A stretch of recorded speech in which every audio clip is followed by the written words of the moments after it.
Hari ini ngobrol bersama seorang penyanyi yang baru saja MVP di acara volley melawan teman-teman gua. Iya. Ini dia Nyoman Paul. Terima kasih udah datang. Paul, yang makasih udah diundang ke sini. Menurut lo gimana teman-teman gua stand up comedian? Mainnya bagus apa nggak? Sejujur-jujurnya. Pertama-tama kok Kak nggak ikut? Kayaknya mereka tahu kalau gue akan memperberat mereka deh. Oh gitu ya? Itu kayaknya mereka tahu deh, makanya gue gak diajak. Tapi mereka jago loh, maksudnya antusiasnya, ambisinya itu kayak latihan tuh selalu semua datang. Terus memang strategi. Terus biasanya habis mereka latihan, yang latihan udah musisi kan, musician gitu. Mereka masih mantengin kita juga tuh. Oh, mereka ngeliatin gitu? Iya, kayak gimana nih lawan gue nih? Seambis itu mereka mau kalah, maksudnya mau. Tapi lo nyangka gak mereka mainnya segitunya? Seru banget loh. Iya. Karena Paul kira tuh bakal banyak bola mati yang maksudnya yang worthless gitu loh. Iya. Ini kan ada rally-nya, ada temponya, ada hype-nya juga. Itu salah satu hype yang udah lama Paul nggak rasakan kan. Gitu. Dan ternyata Jegel bagus ya mainnya. Jegel juga. Gue kaget loh pas gue ngeliat videonya. Iya. Dia ngeset-set gitu kan. Jegel tuh dari latihan pertama cedera, terus sempat bangun lagi. Kayaknya yang paling dibutuhkan dia deh. Iya. Si Jegel, karena dia toser kan. Iya, dia kayak ngetos gitu ya. Jantungnya tim gitu. Tapi lo emang dulunya main volley karena lo yang paling bagus kan mainnya di situ. Ya itu mungkin karena kalau di Lovina itu lapangan volley itu ada lapangan volley. Jadi lo tinggal di Lovina maksudnya? Iya, tinggal di Lovina. Ya by the way Paul tinggal di Lovina. Terus keseharian anak-anak muda terus kayak nelayan sana, kalau misalnya belum ada kerjaan, ya mereka nyore-nyore main volley. Termasuk lu dari Termasuk kecil? Paul dulu waktu kecil. Pantesan lu jago. Enggak. Jengkel gak di Lovina aja. bisa basic lah. Oke, lo tadi kan lo cerita ke gua, lo tinggal di Bali. Bener. Di Lovina. Anak gua tuh terobsesi sama lumba-lumba pink. Serius? Nah itu ada gak sih sebenarnya? Gue kemarin nanya orang Bali lain katanya gak ada lumba-lumba pink. Sejauh ini Paul gak pernah nemuin sih. Bukannya ada ya di Lovina? Kecuali dia albino kali ya. Tapi lumba-lumbanya tidak pink di Lovina? Enggak. Gosip dari mana gue dengar lumba-lumba pink di Lovina ya? Iya. Dan bokap tour guide lumba-lumba? Iya, bokap dari maksudnya mama kan udah nikah lagi. Papa stepfather lah ya. Stepfather, dia kerjanya di Lovina. Berarti dia bersama lumba-lumba. dia tahu lumba-lumba di mana. Udah gitu aja. Kok bisa? Ya emang kerjaannya gitu. Oh iya, jadi dia ke laut terus. Iya. Gini gitu. Lebih tepatnya membaca arah mata angin laut sih. Hebat ya? Iya hebat sih. Jadi misalnya gue sama bokap lo nih, lo kan bokap lo tour guide kan. Iya. Gue datang bawa anak gue, ayo kita nyari lumba-lumba om gitu. Iya. Nanti dia tinggal, oh di sini nih gitu. Dia udah tahu. Anjir. Tapi emang dia juga suka mancing kan. Terus mancing itu memang strike yang ikan-ikan gede gitu loh. Berarti gue bisa sekalian mancing juga? Bisa. I'm so going. Gue akan kesana ketemu bokap lo. Iya, terus di sana kan masih kayak istilahnya kan lautnya nggak lepas. Jadi lautnya santai. Bukan kayak kalau di Bali Selatan kan kayak di Kuta. Mungkin di Jimbaran banyak pantai yang dipakai untuk surfing gitu kan. Laut lepas lah istilahnya. Di sana ombaknya tenang. Dia kalau misalnya gue ke Lovina bawa anak nyari lumba-lumba itu aman berarti? Aman banget. Karena kan ada yang di Pantai Kelingking yang boat kebalik. Jangan. Ya itu, ya maksudnya itu kan bahaya. Iya bahaya sih. Itu beda ombak, beda laut gitu maksudnya? Beda laut sih sepertinya ya. Oh. Di Pantai Kelingking maksudnya ya. Iya kan, gue ngeliat yang berita yang sempet boat kebalik ada kan? Ada yang sempat ke bawah arus gak sih? Wah. Iya, gara-gara selfie. Oh iya? Iya kan. FOMO banget sih. Jadi kalau Lovina enggak ya? Enggak. Lebih tenang dia ya? Tenang banget. Oke, gue kesana. Yang jadi masalah tuh cuman ke atasnya doang. Itu lama kan? Aksesnya memang benar. Lama banget. Maksudnya kalau kita dari bandara, kalau mau nge-reach Singaraja 3 jaman sih memang. Anjir, ya bener lagi. Terus jalannya ya gitulah ya. Iya. Nah, yang di Swedia nih kapan nih? Karena kan lo katanya tinggalnya di Lovina. Iya. Tapi sebelumnya di Swedia juga. Iya, papa kan sebenarnya papa dari Finland. Dari Finlandia. Cuma dari kecil kakek nenek transmigran ke Sweden. Papa juga udah dari umur 6 bulan sih tinggal di Swedia. Oke, tinggal di Swedia. Ya, jadi ya sebenarnya menghabiskan waktu di Swedia lah, dan memang jadi warga negara Swedia juga. Bokap. Bokap. Oke, lalu. Paul juga pernah jalanin pendidikan SMA di sana. Oh, high schoolnya di Swedia. Di Swedia nggak tahu, karena dia pasti tahu kan IB School. IB tahu ya, dengan kan. kurikulum IB. Iya, kurikulum IB. Jadi Paul dulu sekolahnya IB di sana. Gokil. Nah, jadi pemain bolanya? Sembari di sana dulu, maksudnya tamat SMP memilih kayak untuk menseriuskan bola, karena waktu itu di Singaraja mungkin sarana prasarana, terus link up untuk seriusin bola tuh nggak tahu kemana. Untungnya privilege papa, yang dari Swedia, dia bisa nyediain tempat. Maksudnya nyediain tempat tuh maksudnya tahu mau nempatin anaknya kemana, jadi kayak seleksi dulu. Untungnya lolos sih seleksinya 1,5 bulan kalau nggak salah untuk masuk ke akademi. Akademi bola. Akademi bola. Artinya minat main bola itu udah kelihatan dari balita. Dari kecil memang. Dari SD mungkin. SD sering ikut lomba futsal. Oh. Ya, SMP juga. Karena suka aja atau ngelihat orang tua juga futsal atau gimana? Kok bisa ada anak kecil tahu ini minat gue gitu? Mungkin memang tumbuh di lingkungan yang seperti itu ya. Kalau mungkin di Bali ataupun mungkin di Indonesia zaman-zaman bola plastik. Terus kita main lawan kampung itu kan. Terus yang kalah bayar bola plastiknya, kayak gitu-gitu kan. Terus ribut bawa parang. Nenek bawa parang. Lu bule lokal banget ya. Iya. Emang karena mungkin mama kan lekat banget kan sama Bali gitu. Maksudnya keluarga Bali Tulen gitu. Oke. Nah, gara-gara kecil suka main bola plastik segala macam, berarti waktu di Swedia, ini kayaknya Paul minatnya di bola nih. Iya, suka main futsal juga. Suka futsal juga. Masuklah akademi. Masuk akademi. Oke, terus akhirnya sampai main di klub ya? Main di klub. Jadi akademi klub salah satu Liga 2 sih sana, Liga 2 di Swedia. Sembari akademi juga sekolahnya kan beda ya, bukan sekolah SSB kayak di sini ya. Jadi kayak akademi itu beda sama sekolah. Habis sekolah latihan, habis latihan pulang. Maksudnya keseharian Paul selalu begitu. Oh. Jadi mungkin kayak waktu itu bisa dibilang 80% memang benar-benar menginvest waktu menjadi seorang atlet bola. Oke. Berarti lu dalam kepala lu inilah hidup gue ya kan? Iya, benar. Gue akan jadi atlet bola nih. Paul mau nggak mau pulang ke Bali itu memang harus mengubah status Paul. Maksudnya Paul harus menjadi pemain sepak bola. Oke. Yang di kepala Paul dulu itu selalu itu sih. Oke. Main di Liga 2 itu kalau di sana sistemnya gimana? Digaji kah? Atau... Iya. Jadi sebenarnya kalau kita dulu SMA kita tuh biasanya dapat kayak school wage gitu, kayak bulanan dari klub dan juga dari sekolah. Gila, lu dapat banget dari SMA? Iya. Anjir. Terus sebenarnya kita juga bisa part time job juga kan. Di sana kan banyak yang part time job juga. Paul juga biasanya part time jobnya di summer. Biasanya kalau orang lagi libur, lagi break school. Iya, jadi kayak summer job gitulah di sana. Apa dulu pernah kerja apa? Dulu pertama tuh di bengkel teman papa. Bengkel. Terus sempet juga di kayak di waterboom gitu. Waterboom? Iya. Apa? Lifeguard atau? Bukan. Jadi kayak yang apa? Ngawasin boot. Jaga boot. Lo jaga boot? Jaga boot. Yang orang datang beli tiket. Bukan boot ini, apa namanya? Boat. Boat. Apa? Perahu apa? Ban, jaga ban. Jaga ban tuh apa sih? Jadi kan bannya dikumpul. Jadi kalau sebelum dia mau ikut slide itu pakai ban yang ini ya, kalau sendiri pakai ban yang ini ya, kalau berdua kayak gitu-gitu. Petugas ban. Petugas ban. Tapi seru banget. Itu kalau misalnya kalau mau nambah-nambah pundi duit lah. Umur berapa lo jadi petugas ban ini? 17 kalau nggak ya, 18. Anjir. Berarti dari umur 17 lo udah punya uang sendiri, bro. Iya. Karena pemasukannya udah banyak. Iya. Hilang banyak juga banyak.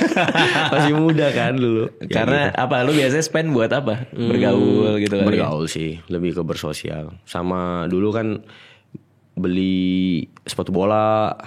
Itu Paul juga termasuk yang terobsesi beli sepatu bola. Kayak gimana sih ini? Kehidupan Swedia tuh kayak apa sih? Banyak sih. Maksudku dalam artian kalau mau sosial dan bebas mungkin di Indonesia ya. Maksudnya kalau ketemu orang dikit bisa langsung jadi temen. Indonesia tuh. Indonesia. Swedia nggak mungkin. Di sana kan mungkin banyak orang yang antisosial ya. Dalam gitu? artian bukan antisosial. Dalam artian mereka dingin. Oh, Bukan, iya? tapi bukan berarti mau berbawa, bukan berarti Bukan nggak mau jahat bukan gitu. jahat, Iya. bukan. Memang apa namanya? Kulturnya. Begitu. Oke. Awalnya ya itulah. Berarti artinya kalau ada orang, kalau di Jakarta ya, di Bali lah, di Bali. Iya, di Bali. Lagi di warung, terus ada orang sebelah, kita datang. Dari mana? Gini-gini, terus jadi teman. Di Swedia nggak bisa, dia lagi di kafe, duduk Iya, sendirian, kita samperin. Iya. Ngapain lo gitu? Atau mungkin kayak ini temannya ini ya. Temannya si A ya. Kalau di sini ya. Iya. Kalau di sana mungkin kayak Jangan.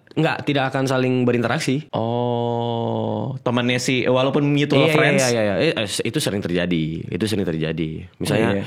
kita mungkin Paul ada temen yang biasanya kalau di sana kan ada invitation party di apartemen. Oke. Biasanya itu orang tuanya lagi keluar tuh, orang tuanya lagi liburan kemana, terus anaknya Bikin bikin party kan, tanpa orang tua tahu. Itu kayak di film-film. Iya, terus kayak kita datang, ya namanya dia juga punya teman dari mungkin lingkungan yang berbeda, ketemunya hari itu, ketemunya hari itu. Kalau memang benar-benar klop, mungkin akan lanjut menjadi sebuah koneksi lah ya teman gitu. Tapi ada juga beberapa yang mungkin seminggu depannya ketemu di terminal, Nggak nyapa.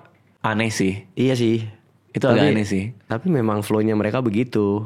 Nggak nyapa tuh karena memang nggak merasa deket aja gitu. Mungkin satu itu, mungkin ya. Tapi mungkin lebihnya adalah ke kita kayaknya belum kenal banget. Jadi kayak Untuk lo nyapa gue di terminal. Iya, gitu. Lebih ke kayak gitu. Kalau budaya ini WhatsApp grup segala macam Di sana ada. Snapchat. Oh, berarti nggak ada WA. WA ada, cuma Jarang. WA-nya mereka tuh, maksudnya istilahnya WA-nya mereka tuh di sana Snapchat. Oh, jadi aneh nggak kalau misalnya gue ke Swedia ketemu orang Swedia, WA lu berapa? Aneh. Anjir, serius loh. Biasanya di sana tuh Snapchat, kalau nggak iMessage. Oke, berarti nggak ada grup-grup WA. Kita bikin grup WA yuk. Grup Snapchat yang ada.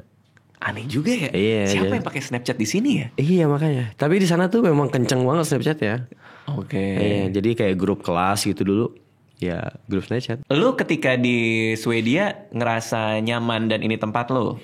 Atau justru malah lo kangen terus sama Bali, sama Indonesia? Maksudnya kalau dilihat belakang, kayaknya memang flow-nya untuk adaptasi itu memang begitu ya di setiap kayak pribadi manusia yang merantau. Paul kira tuh cuma Paul aja yang begitu. Jadi tahun pertama tuh berat banget dalam artian kayak harus adaptasi sama social life-nya, terus cuacanya, terus pola pikir mereka juga kan. Itu kan PR banget kan. Terus satunya juga time management yang biasanya Paul sangat tidak manajemen. sangat tidak manajemen. Tidak di-manage. Istilahnya kayak pulang sekolah buka baju udah Ke pantai. Maksudnya naruh baju di kasur aja gitu. Ntar kalau lagi santai jurus. Kalau di sana memang benar-benar Harus mandiri. Iya. Tapi bukan dituntun. Mungkin karena lingkungannya begitu. Jadi Paul secara natural juga ngikut kayak gitu. Laundry tiap hari apa? Booking tiap hari. Booking laundry tiap hari apa. Gila ya. Tapi itu ya penting sih. Tapi kita sebagai orang Indonesia ngerasa itu sangat menyesakan kan? Kayak Iya. di kita kan santai banget aja Iya, gitu iya, sih. iya. Iya kan? Iya. Soalnya gue kan dulu pas kuliah di Australia tuh guru gue tuh punya image bahwa orang Indonesia tuh nggak ada aturan, no rules dia bilang. Dibilang kayak misalnya ini rumah cuma boleh buat 3 orang, tiba-tiba 7 orang. Iya, benar. Dia bilang Indonesia no rules. Enggak, kita ada rules kok. Terus gue pikir-pikir, kayaknya emang karena kita santai aja sih. Kayaknya kayak kita gitu. santai. Terus abis itu lo di Liga 2, kenapa harus balik ke Indonesia lagi? Tadi kan lo bilang, Iya. akhirnya balik ke Bali lagi. Jadi bola juga berat banget dulu. Maksudku tahun pertama sempet cuma main 3 match dalam satu musim. Kok bisa? Ya, Karena nggak ada pertandingannya atau memang lo kebetulan? Fisik Paul dan memang kebutuhan tim Paul tidak bisa mencapainya. Oke. Tapi memang di sana beda ya. Yang dibentuk itu adalah dulu mental kita. Jadi bukan skill ataupun lain sebagainya. Memang mental kita benar-benar disiapin. Dan untungnya bisa melalui karena dulu waktu itu udah sempat ada di titik kayak nelfon mama, "Mak mau balik ke Indonesia. Bali aja. Bodo amat kalau nggak dapat SMA nggak apa-apa, kejar pakai C. Yang penting balik ke Ketin." Udah seenak itu ya? Iya, seenak itu. Cuma ya ternyata bisa dilaluin. Terus ya pilihannya kan 2 kan, antara mau nyerah atau nggak nyerah. Ya udah nggak nyerah. Terus ternyata kejawab juga. Setelah Paul invest banyak waktu pribadi, maksudnya biasanya latihan, habis latihan orang-orang pada pulang, Paul tetap di sana, entah nge-gym lah, entah nembak bola lah, entah apapun itu. Oke. Terus harus konsisten juga tentunya, nggak bisa secepat itu. Tapi seiring waktu ternyata dipercaya. Sampai akhirnya dapat promo ke tim utama, kontrak.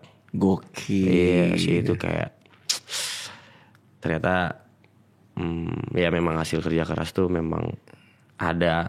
Nggak boleh santai-santai aja, nggak boleh sedih-sedih aja, lo harus. Nggak boleh sedih-sedih aja. Ini, Cuma ya. memang susah sih kalau kita lagi di fase-fase sedih itu kayak untuk bangkit gitu, kayak orang mau ngomong apa juga kayaknya basi kayak gitu kan. Itu posisi apa di tim?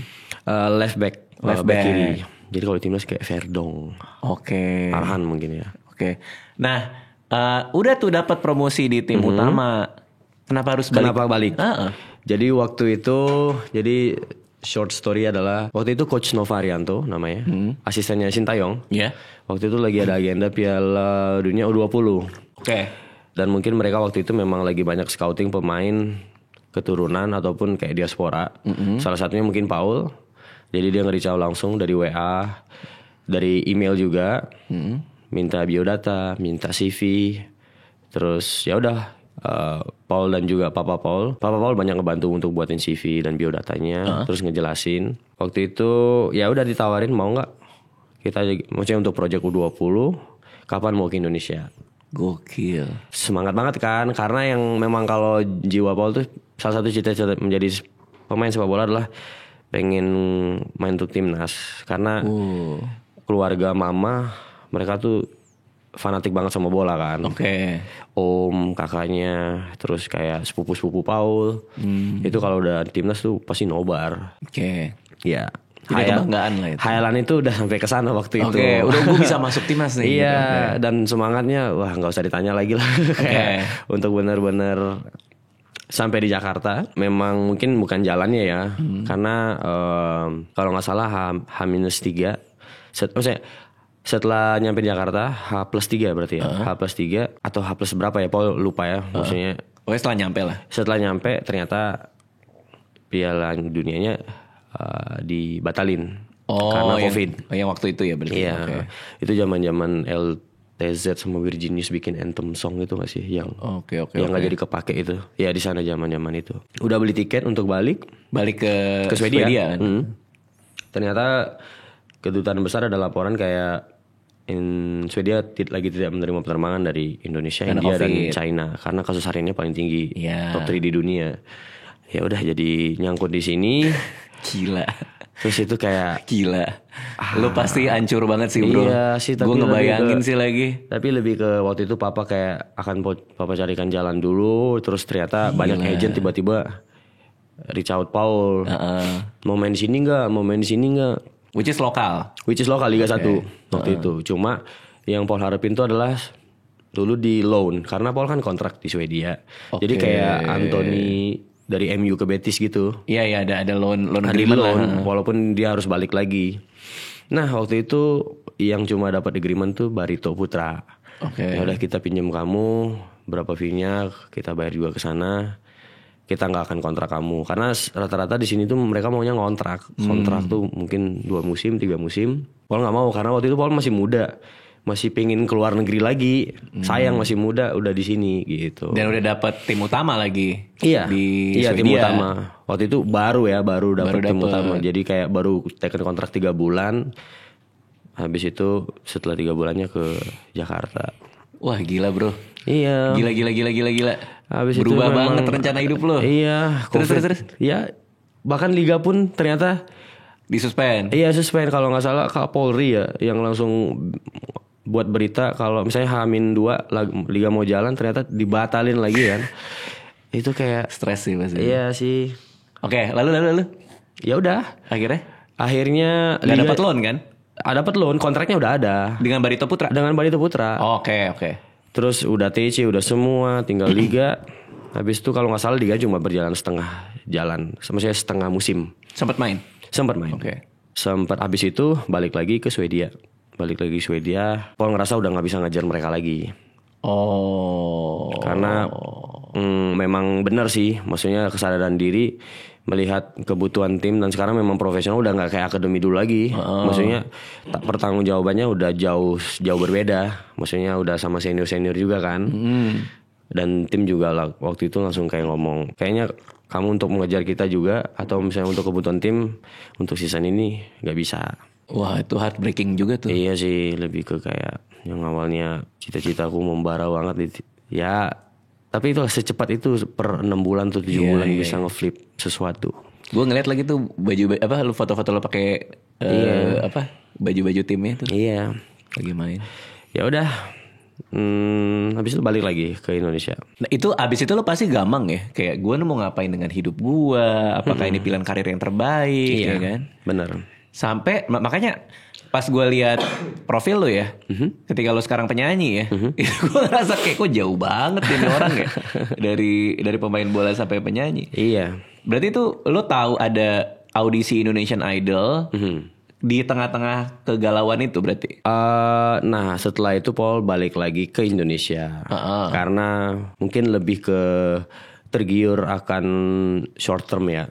Dalam artian ada tawaran dari tim liga sini lagi. Oke. Mau nggak gini, nggak usah ribet, kamu datang aja, DP 50%, seset.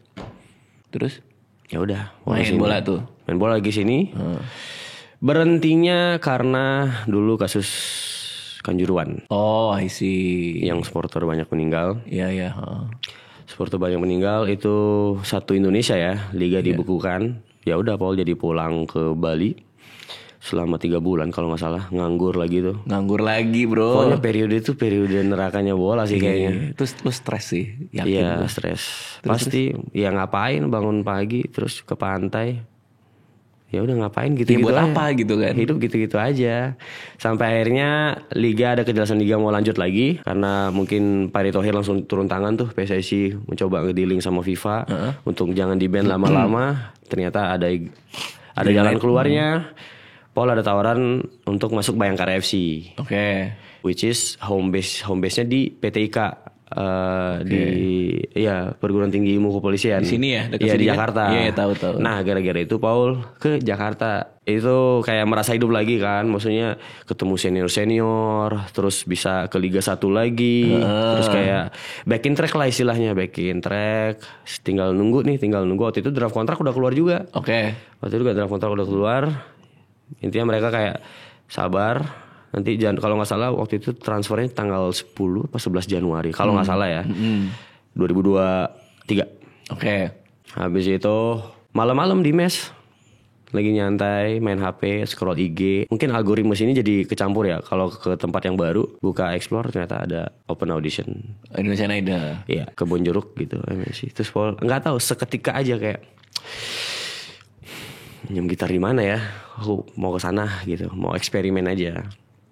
Lu tapi emang suka nyanyi dari dulu? Iya, nyanyi kayak belajar gitar, piano juga otodidak. Nyanyi tapi nyanyi SD mungkin SD ya. Dan nyanyi-nyanyi aja, maksudnya nyanyi aja. Tidak ikut pendidikan formal bernyanyi? Enggak dong. Kayak mungkin antar kelas ataupun tingkat kecamatan kayak gitu-gitu. Iya gitu ya. Iya.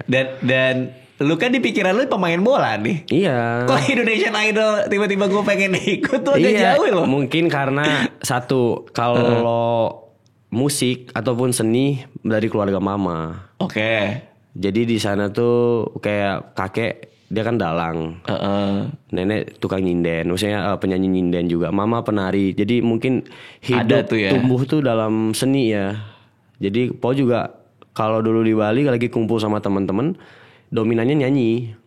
Oke. Singelong sama-sama. Tapi lo nggak pernah terbayangkan seumur hidup lo ikut Indonesian Idol kan sebenarnya? Nggak pernah. Sampai at that point kan lo nggak pernah mikir Taunya kan? tuh kalau dulu sebagai orang awam yang buka YouTube atau buka apapun tentang Indonesian Idol, ya paling audisi doang tuh. Maksudnya ini sukanya nonton audisi Indonesian Idol gitu. Iya kadang ada yang lucu-lucu tuh. Iya kan. Untuk tahu tahap-tahap selanjutnya pun nggak tahu sama sekali. Oke. Lo bawa gitar, lo ikut audisi Indonesian Idol. Benar. Kaget nggak lo lolos tapi? Kaget. Mas sementara lo mau main bola. Itu tuh itu pun Paul juga ya? nyanyiin lagu Redemption Song Bob Marley. Bob Marley. Yang mana kan orang-orang di Bali mungkin udah sering bawain lagu-lagu reggae lah ya. Iya. Ya yang Paul bisa tuh waktu itu cuma itu aja emang. Dan Terus lu lolos sampai akhirnya, lu juara berapa? top 4. Top 4 ya? Sampai top 4 itu apa ya? Menurut lu kayak lo di Swedia main bola, mau ke Iya, KFC, random banget kan. Hidup tuh random banget. Sumpah. Random banget. Sumpah. Tiba-tiba lah dia sampai naikkan idol Iya. sampai posisi 4 anjir.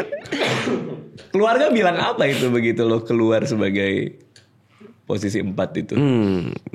Kaget kali ya. Nggak tahu ya. Lu bukan Lebih pemain ke- bola lu gitu pasti. Iya. Cuma ada satu pelajaran yang Paul dapetin. Heeh. Kayak ketika lu lakuin sesuatu yang nggak ada beban, berserah aja, itu kayaknya lebih works out gitu loh daripada karena waktu itu Paul ingat waktu audisi banyak teman-teman yang nunjukin skill lah. Oh, pas lagi nunggu nih. Iya pas lagi nunggu Intimidasi. ada yang gitu. Aku mikir kayak iya jago sih gitu. Ya udah. Lucu lagi. Ya udah jago gitu. Ya sih, tapi ya udah lah ya. Ya udah. Ada ini nggak? Ada spirit bermain bola atau sport yang lo bawa ke dunia nyanyi ini? Ada banget. Yaitu? Lebih ke mentalitasnya sih. Yaitu? Sebenarnya kenapa memutuskan untuk idol? Waktu itu Paul nggak bilang kalau Paul dapat golden ticket ke mama papa. Sampai akhirnya dapat golden ticket ya. Oke. Karena nggak mau malu-maluin dong. Maksudnya belum dapat golden ticket udah bilangan sama mama, lagi ikut audisi idol nih. Takutnya kan ya itu nggak lolos, malu dong. Jadi sampai akhirnya dapat golden ticket. Tapi yang membuat Paul fix ke idol tuh mama. Jadi waktu itu kayak ambigu karena draft kontrak udah keluar kan. Kontrak bola kan? Bola. Iya. Terus ini juga ada peluang. Tapi yang ngomong mama kayak musik aja udah. Udah. Artinya lo memilih meninggalkan bola di poin itu? Iya. Wow, bro, itu keputusan gede lo. Lo Iya. dari kecil lo ikut sekolah bola lo. Iya makanya sempat overthinking juga kan. Karena pasti akan ada mungkin berita maksudnya pemain bola jadi ikut idol. Overthinking waktu itu kayak gagal di bola nih makanya ke musik kayak gitu-gitu. Tapi ternyata enggak. Ternyata teman-teman yang dulu main bola juga sangat support Paul di musik juga. Dan akhirnya lo dapet. Jadi setelah di idol itu lo dapet kontrak rekaman gitu. Dapat. Oh, which is yang single lo yang tunggu sejenak. Iya itu ramai banget di mana-mana tuh. Iya. Itu single pertama kah? Enggak, itu single keempat. Wow. Single keempat. Tapi yang rame banget itu ya? Yang rame banget itu benar. Bener, itu yang gue lihat terus tuh di FYP tuh. Benar. Ya itu mungkin mentalitas itu yang Paul terapkan sampai hari ini. Maksud gue kalau dulu idol kan maraton ya. Iya. Maksudnya istilahnya tiap minggu ada yang keluar satu-satu. Jadi lebih ke kayak ya udah mikirnya 90 menit. Bukan 15 menit pertama. Oke. Jadi 15 menit pertama mungkin kita jelek sebagai tim. Tapi 15 menit kedua kita ketemu temponya. Terus ada breaknya juga. Iya. Jadi kayak lebih ke membawa mentalitas kayak di lapangan seakan-akan idol tuh 90 menit kayak gitu. Oh. Artinya lu playing the long game gitu ya? Iya. Gak cuman sepenampilan doang gitu. Benar. Itu berlaku juga dengan ketika lo mau bangun karir sekarang. Single 1 mungkin belum. Single 2. 1. Iya. Paul ingat dulu single pertama karena mungkin di season Paul mungkin ya. Intinya dulu Paul tuh selalu jadi satu sama teman-teman Paul. Contohnya ada Roni, ada Nabila, ada Salma. Jadi waktu itu kita juga sehabis idol juga difasilitasin variety show sama RCTI langsung. MNC lah ya. Namanya Idol Live. Ada momen ketika waktu itu ada SCTV Music Awards. Terus yang masuk tuh Salma, Roni, Nabila. Dan yang nggak masuk cuma Paul. Tapi Paul harus seakan-akan kayak harus seceria itu. Dan memang Paul selalu ceria sebenarnya. Tapi namanya manusia ya. Iya, dalam hati kan. Dalam hati kayak gitu. aku nggak layak ya atau aku kayak. Dan dimana itu terjadi pas single pertama. Single pertama mereka mendapatkan perhatian publik. Mungkin single Paul nggak terlalu dapetin. Artinya baru ngeluarin satu single udah pecah nih. Udah pecah. Nah lu benar. belum nih. Belum. Anjir. Terus kayak itu kan variety show-nya kan tiap minggu ya. Jadi kayak harus tetap ceria, tapi di saat yang sama kayak harus tetap mengejar mereka bertiga. Dalam artian bukan mau jatuhin mereka, nggak pernah mau jatuhin. Kayak lebih ke mereka kan mungkin nyanyi dari kecil ya. Jadi mau nggak mau Paul harus mengejar menit musik mereka. Nah apa yang terjadi? Lo latihan kah? Atau? Lebih banyak jadinya habis itu rilis lagu kedua, which is lagu remake. Ditawarin tapi Paul langsung mau karena mungkin itu juga bisa membuat jembatan untuk memperkenalkan diri Paul lebih ke kalangan luas karena itu waktu itu remake lagu The Way You Look At Me Christian Bautista. Oke. Cause there's something in the way you look sama Mas Andi Rianto. Oke. Yang dimana nggak banyak orang kan bisa collab sama Mas Andi Rianto kan. Iya betul. Dan terima kasih juga berkat lagu itu jauh lebih bagus secara data dan statistik. Oke. Ya confidence kebangun lagi dong. Dan Terus? habis itu single ketiga Mundur Perlahan judulnya. Oke. Itu juga oke banget. Lebih naik lagi ketimbang yang sebelum-sebelumnya. Dan ternyata lagu single ketiga tahun lalu tuh ada Awards Musik Indonesia AMI. Ami. Yang membawa mungkin Paul sebagai pendatang baru AMI Awards itu lagu itu. Wah. Jadi balik lagi itu mungkin periode setahun ya. Setahun dari single pertama. Iya. Gila. Jadi 1 tahun tuh secepat itu. Dari awal lo sedih sampai lo dapet piala. Iya. Gila hidup ya. Hidup ya bro. Hidup gila hidup. Sampai akhirnya abis itu kan baru single keempat keluar kan. Single keempat waktu itu AMI Awards tuh Desember. Single keempat tuh keluar September pertengahan.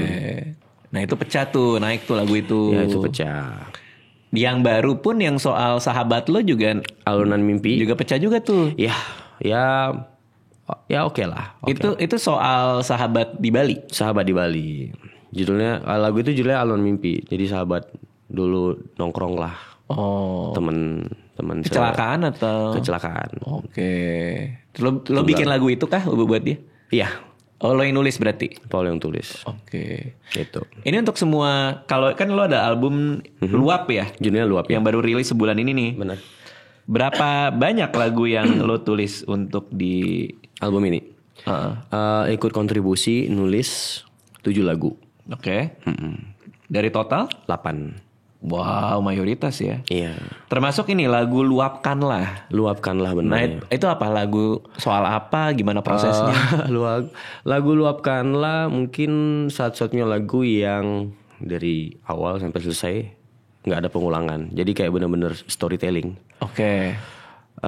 Itu lagu kompleks sih sebenarnya, lebih ke kehidupan, tapi lebih ke pada akhirnya acceptance gitu. Itu lo nulisnya dengan gimana? Maksudnya kegelisahan apa yang membuat lo jadi mau menulis itu gitu?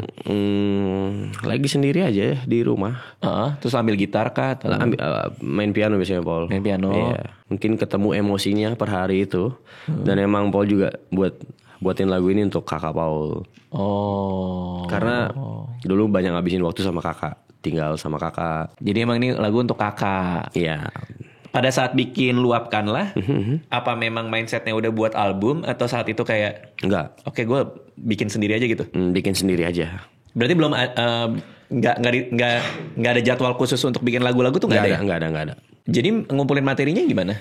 Iya, karena di rumah ada studio kan, hanya untuk buat demo-demo. Jadi kalau Paul lagi ada mood atau mungkin ketemu emosinya, langsung bikin sendiri, bikin demo aja.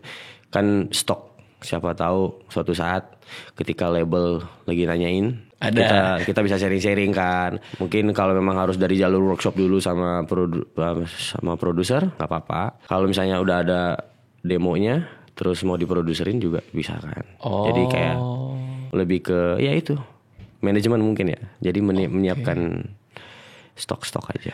Lo gimana cara belajar ya lo dari sekolah yang dipelajari bola, sekarang tiba-tiba masuk industri musik, which is baru 2 tahun berarti kan? 2023 kan tadi lo bilang?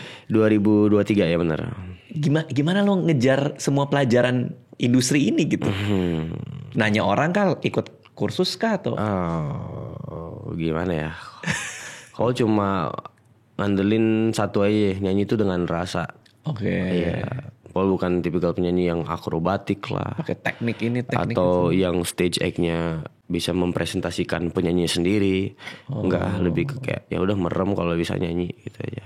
Nah ini ada YouTube member gue nitip nanya ke lu nih. Oke. Ini gue tanyain ya. Oke, dari Lansky. Oke. Paul lebih deg-degan pas nyanyi depan juri Idol atau pas main di Bahkan Volley 2? Lebih deg-degan di depan juri Idol sih. Iya ya. Kalau itu udah kayak main-main aja ya. Having fun aja ya? Having fun. Mungkin kalau Bahkan Volley lebih deg-degannya pas entrance. Tapi ketika udah ketemu penonton semuanya, udah hilang gugupnya. Karena lo atlet juga ya. Dan juga kita main secara tim kan, gak individu. Jadi kalau jeleknya sama-sama, bagusnya sama-sama. Tapi jujur lo ada gak naluri-naluri atlet lo muncul kompetisinya, kompetitifnya pas di Bahkan Volley tuh kayak tiba-tiba muncul gitu tanpa sadar? Ada banget.